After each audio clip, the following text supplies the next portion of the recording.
সুকুমার রায়ের গল্প পাখির বাসা। মানুষ যেমন নানা রকম জিনিস দিয়ে নানা কায়দায় নিজেদের বাড়ি বানায়, কেউ ইট, কেউ পাথর, কেউ বাঁশ কাদা, কেউ মাটি, কারো একচালা, কারো দোচালা। পাখিরা সেরকম নানা জিনিস দিয়ে নানান কায়দায় নিজেদের বাসা বানায়। কেউ বানায় কাদা দিয়ে, কেউ বানায় ডালপালা দিয়ে, কেউ বানায় পালক দিয়ে, কেউ বানায় ঘাস দিয়ে। তার গড়নই বা কত রকমের। কারো বাসা কেবল একটি ঝুড়ির মতো, কারো বাসা গোল, কারো বাসা লম্বা চোঙার মতো। এক একটা পাখির বাসা দেখলে অবাক হয়ে যেতে হয়।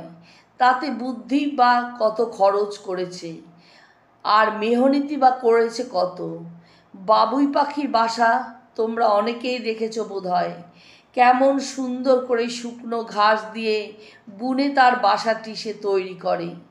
পাছে কোনো জন্তু বা সাপ বাসা আক্রমণ করে, সেই জন্য বাসায় ঢুকবার রাস্তা তলার দিকে।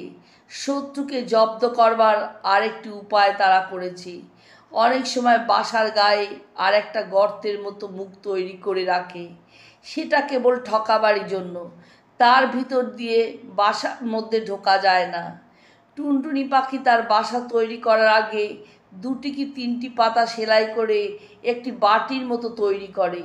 তার মধ্যে নরম ঘাস পাতা দিয়ে সে তার বাসাটি বানায়।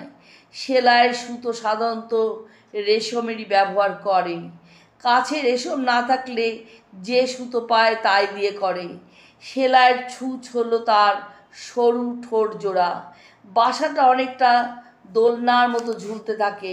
খুব ছোট জাতের পাখিরা হিংস্র জন্তু আর সাপ গিরগিটির আক্রমণ থেকে রক্ষা পাবার জন্য প্রায় ওই রকম দোলনার মতো বাসা তৈরি করে থাকে। অনেক জাতের পাখি আবার মাটিতেই বাসা করে, গাছে বাসা তারা পছন্দই করে না। তাদের মধ্যে কেউ আবার বাসা তৈরি করে না, নিজেরা গাছের আড়ালে ঝোপের মধ্যে লুকিয়ে থাকে আর মাটিতে গর্ত করে তার মধ্যে ডিম পাড়ে। মোরগ, তিতির, পেরু এরা সবাই একই জাতের। আবার কোনো কোনো পাখি সুন্দর করে লতাপাতা দিয়ে কুঞ্জবনের মতো বানায়। অস্ট্রেলিয়া দেশের কুঞ্জ পাখি তার বাসার সামনে খুব সুন্দর লতা কুঞ্জ তৈরি করে। পাখিটি আকারে ছোট বটে, কিন্তু কুঞ্জটি কিছু ছোট হয় না। এদের আবার রংচঙে জিনিসের বড় শখ। ভাঙা কাঁচ, পাথর, রঙিন জিনিস যা সামনে পাবে সব এনে বাসার চারিদিকে সাজিয়ে রাখবে। কোনো কোনো পাখি থুতু দিয়ে বাসা তৈরি করে। তালচোচ পাখি এই জাতের। পালক, ঘাস এসব জিনিস থুতু দিয়ে জোড়া লাগিয়ে তার বাসা তৈরি হয়। ইস্ট ইন্ডিয়া দ্বীপপুঞ্জে এক জাতের তালচোচ আছে, তারা কেবলই থুতু দিয়ে নিজেদের বাসা বানায়। চীন দেশে এ বাসার খুব আদর, তারা এর ঝোল বানিয়ে খায়, এই জন্য সে দেশে এর দামও খুব বেশি। অনেক জাতের পাখি কাদা দিয়েও তাদের বাসা বানায়। আফ্রিকার ফ্লামিঙ্গোর বাসা কাদার তৈরি।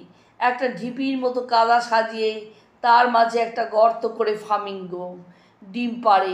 আরও অনেক জাতের পাখিও কাদার বাসা বানায়, তাদের অধিকাংশই আফ্রিকার। তোমরা অনেকেই বোধহয় কাঠঠোকরা দেখেছ। এরা ঠোঁট দিয়ে ঠোকর মেরে গাছের গায়ে গর্ত করে তার ভিতর বাসা বানায়। দুষ্টু ছেলেরা ছানা চুরি করার লোভে কাঠঠোকরার বাসার গর্তে হাত ঢুকিয়ে দিয়ে অনেক সময় সাপের কামড় খায়, কারণ সাপেরা কাঠঠোকরার বাসা ডাকাতি করে অধিকার করতে বড় পটু।